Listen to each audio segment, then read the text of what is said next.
दिल्ली सरकार ने यमुना के पानी में भव्य तरीके से छठ मनाने का वादा तो कर दिया, लेकिन सच ये है कि यमुना का पानी अभी भी जहरीला बना हुआ है। जिस कालिंदी घाट पर सरकार भव्य छठ मनाने की तैयारी कर रही है, वहां का पानी ना तो नहाने के लायक है और ना ही आचमन करने के लायक।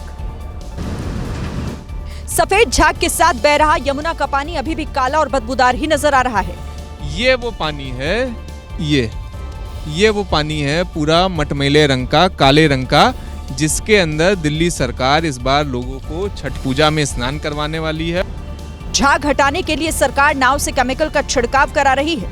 जहां जहां केमिकल पहुंचा, झाग खत्म हुआ, जहां नहीं वहां स्थिति वैसी की वैसी ही रही। नाव नहीं चल रही है झाग हटाने के लिए, तब क्या स्थिति है देखिए जरा। ये देखिए सामने की तरफ आपको ये पूरा हर तरफ झाग ही झाग दिखाई देगा। छठ को सिर्फ 4 दिन बचे हैं। अब तमाम सुविधाओं के साथ त्योहार भले ही भव्य तरीके से मना लिया जाए, लेकिन आचमन के लिए इस्तेमाल होने वाले पानी पर तो सवाल बरकरार हैं। यमुना नदी साफ सुथरी दिखे, इसके लिए झाग खत्म करने वाले केमिकल डाले जा रहे हैं, लेकिन एक्सपर्ट्स बता रहे हैं कि उस केमिकल से यमुना का सिर्फ झाग हटेगा, उसके गंदे पानी पर इसका कोई असर नहीं होने वाला। अब छठ से पहले नदी में सफेद झाग को ढूंढ ढूंढ कर उसे खत्म किया जा रहा है। जो सिलिकॉन डिफोमर नाम के केमिकल की जो धारा है, उसे झाग के ऊपर डाला जा रहा है। अब ये जो केमिकल है, ये ना यमुना को साफ करता है, ना ही यमुना के किसी भी पैरामीटर को ये केमिकल बेहतर करता है। उल्टा एक्सपर्ट्स कह रहे हैं कि इस केमिकल के छिड़काव से किडनी से लेकर त्वचा तक खराब हो सकती है। तो ये जो केमिकल है, ये मतलब हमारे किडनी के लिए भी बहुत खराब है, हमारे स्किन के लिए भी बहुत खराब है। आम आदमी पार्टी का आरोप है कि यही केमिकल जब वो डालते थे तो बीजेपी वाले उसे जहर कहते थे।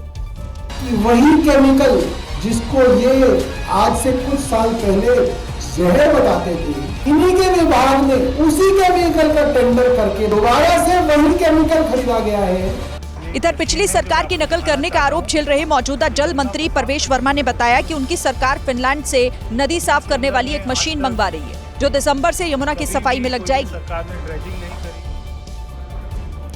देखिए, यमुना में जब जब केमिकल डाला जाता है, तब तब वहां पानी की टेस्टिंग भी होती है। इस बार भी यही हुआ।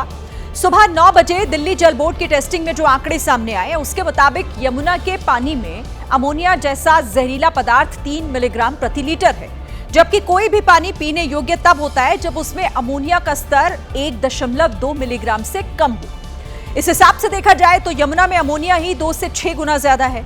ऐसे में पानी ना पीने लायक है, ना ही नहाने लायक। लेकिन अफसोस, 4 दिन बाद इसी पानी में आधा डूबकर लोग छठ का त्योहार मनाने वाले हैं। बात उत्तर प्रदेश के लखनऊ की, जहां एक ट्रेन में बिना टिकट के सफर कर रही महिला ने टीटी ने जब उसे टोका तो वो उस पर बदतमीजी दिखाने लगी। उसने न सिर्फ टीटी को धमकाया, बल्कि रेल मंत्री तक वीडियो भेजने की बात करने लगी। टीटीई से लड़ रही महिला ने खुद को लोको पायलट की पत्नी बताया और उन्हें फोन लगाने के लिए कहने लगी। हमारे हस्बैंड को फोन लगाइए, हम नहीं लगाएंगे। क्यों नहीं लगाएंगे? आप ही हम उनका कैंसिल कर रहे हैं तो। पति की जगह खुद रेलवे पास की एवज में सीट की मांग करने वाली महिला की बात जब टीटीई ने नहीं मानी तो वो आउट ऑफ कंट्रोल हो गई। वीडियो रेल मंत्री को भेज दीजिए, हमको डर नहीं लगा है। आप परेशान नहीं है, यही सर छोड़ देंगे जो आएगा उसका। बोलने का तरीका सीख लीजिए। आप बोलने का तरीका, स्टाफ हो गया, स्टाफ के बच्चों को बीवी को इस तरह कर रहे हैं। अपने बच्चों के लिए सीट की डिमांड करने वाली महिला ने लोको पायलट पति को छुट्टी न मिलने की भी बात कही। हमारे 16 घंटा ड्यूटी करते हैं, ये क्या करते हैं? छुट्टी क्यों नहीं मिला? रेलवे पास लेकर पैसेंजर की सीट पर बैठी महिला को जब टीटीई ने उठाया, तभी से विवाद शुरू हुआ था। छत्तीसगढ़ के जशपुर में किसान परिवार की मेहनत और लगन की मिसाल देखने को मिली। 6 महीने तक पैसे जोड़ने के बाद किसान ने दिवाली पर स्कूटी खरीदकर अपना सपना पूरा किया।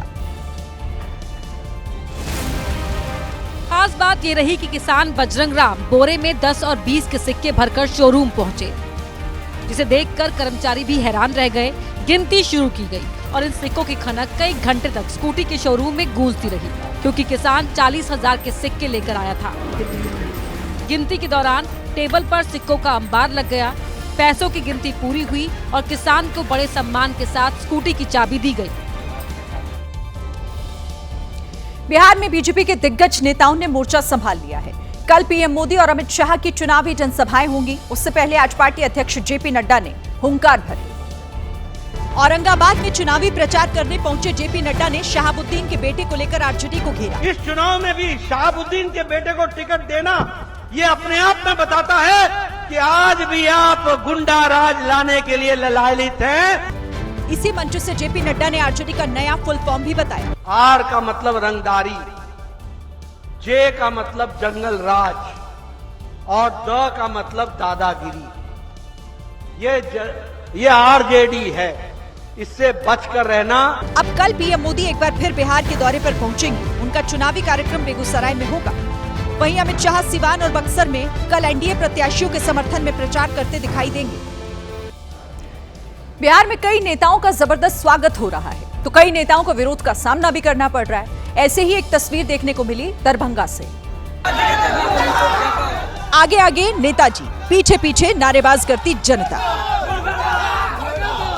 वैसे तो चुनाव में प्रत्याशी के पीछे लोगों की नारेबाजी आम सी बात है, लेकिन यहाँ जो नारेबाजी हो रही है वो प्रत्याशी के समर्थन में नहीं बल्कि विरोध में हो रही है। हायाघाट सीट पर बीजेपी के प्रत्याशी रामचंद्र साहू गांव में वोट मांगने पहुंचे थे, लेकिन पूरा गांव उन्हें खदेड़ते हुए गांव के बाहर ले आया और बीजेपी प्रत्याशी भी चुपचाप यहां से चले गए। जीतने के बाद आया। विधायक से नाराज पब्लिक के गुस्से का एक वीडियो सामने आया, जिसमें चौराहे पर विधायक रामचंद्र साहू को खड़ा करके लोग सवाल जवाब कर रहे थे और क्षेत्र में न आने पर नाराजगी जता रहे थे। चौराहे पर काफी देर तक ऐसे ही हंगामा चलता रहा और इसके बाद गांव वालों ने विधायक जी को बाहर का रास्ता दिखा दिया। मध्य प्रदेश के चित्रकूट पुलिस की जितनी तारीफ की जाए कम। जब पुलिस टीम की सक्रियता से सुसाइड की कोशिश कर रही एक महिला की जान बच गई। अगर पुलिस सही वक्त पर नहीं पहुंचती तो अनहोनी बस होने ही वाली थी। मेरी बात तो सुन लीजिए पहले। जरा सी और देर होती तो महिला की जान चली जाती। दरवाजा काफी देर से बंद था। सूचना पर पुलिस पहुंची। पहले उसने दरवाजा खटखटाया, लेकिन जब अंदर से कोई हरकत नहीं हुई तब पुलिस दरवाजा तोड़कर अंदर जा घुसी। अंदर घुसते ही महिला फंदे में लटकी दिखी। दौड़कर पुलिसकर्मी ने महिला को पकड़ा। सर मेरी बात तो सुन लीजिए पहले। इसके बाद फंदे के लिए इस्तेमाल हो रहे दुपट्टे को काटा गया और पुलिसकर्मी ने महिला को नीचे उतार दिया। तब जाकर सबने राहत की सांस ली। बताया जा रहा है कि घरेलू विवाद के चलते महिला ने सुसाइड की खतरनाक कोशिश की थी। कर्नाटक की राजधानी बेंगलुरु में सड़क पर गड्ढों के खिलाफ लोगों ने एक अनोखा विरोध प्रदर्शन किया। ना कोई शोर शराबा हुआ, ना ही कोई चक्का जाम। सड़क के गड्ढों पर फूलों की माला से सजावट की गई। गड्ढों के बीच दिए और मोमबत्ती जलाई गई। यह अनूठा प्रदर्शन बेंगलुरु के मंडिया इलाके में हुआ।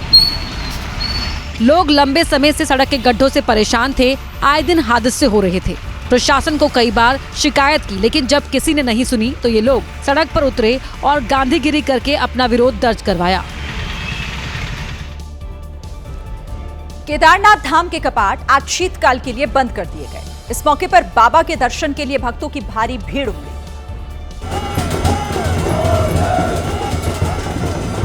हर हर महादेव के जयकारों और ढोल नगाड़ों से केदारनाथ धाम गूंज उठा।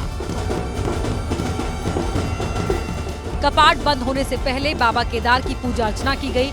हजारों भक्तों के साथ उत्तराखंड के सीएम पुष्कर सिंह धामी भी दर्शन के लिए पहुंचे। 6 महीने तक अब बाबा की पूजा ओंकारेश्वर मंदिर में होगी, जहां के लिए भगवान शिव की डोली रवाना हुई। इस साल केदारनाथ धाम में 18 लाख से ज्यादा श्रद्धालु पहुंचे, जो रिकॉर्ड है।